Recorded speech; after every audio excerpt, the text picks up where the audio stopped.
সম্মানিত গাইস, আসসালামু আলাইকুম।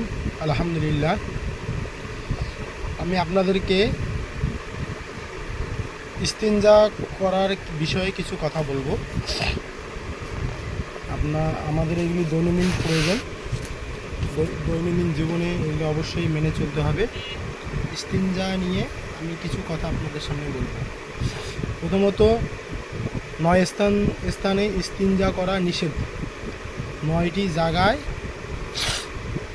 প্রস্রাব পায়খানা করা নিষেধ। 1 নম্বর হচ্ছে মানুষ চলাচলের রাস্তায়, যে রাস্তা দিয়ে মানুষ চলাচল করে সেই রাস্তায় কখনো প্রস্রাব পায়খানা করা যাবে না। দ্বিতীয় হচ্ছে ছায়াদার ফলদার গাছের নিচে, যে গাছটি আমাদেরকে ছায়া দেয়, ফল দেয়, এই ছায়াদার গাছের নিচে বসে আমরা অনেকেই সারাদিনের ক্লান্তি শেষে হয়তো কৃষকেরা মাঠে গাছ করে হয়তো ছায়াদার গাছের নিচে এসে একটু বিশ্রাম নেয়। পাশাপাশি যে গাছে ফল ধরে, যে ফল আমরা খাই, সে ফলদার গাছের নিচে প্রস্রাব পায়খানা করা যাবে না। 3 নম্বর হচ্ছে উজু এবং গোসলের স্থানে, যে জায়গায় আমরা উজু করব এবং গোসল করব সেখানে প্রস্রাব পায়খানা করা, ইস্তিনজা করা যাবে না। 4 নম্বর হচ্ছে গর্তের ভিতরে।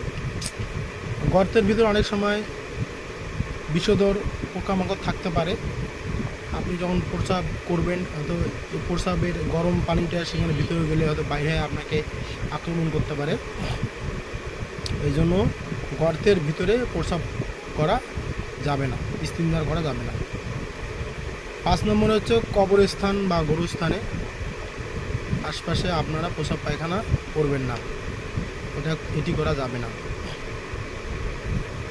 6 নম্বর হচ্ছে বিনা ওজরে পানিতে, অনেকে পানির মধ্যে প্রস্রাব করে, এটা কখনোই করা যাবে না। বিনা ওজরে পানিতে কখনো প্রস্রাব করা যাবে না, এটি খারাপ কাজ, এই কাজ থেকে বিরত থাকতে হবে। 7 নম্বর হচ্ছে ঘরে বা বিছানায়, ঘরের মধ্যে অথবা বিছানায় প্রস্রাব করা যাবে না।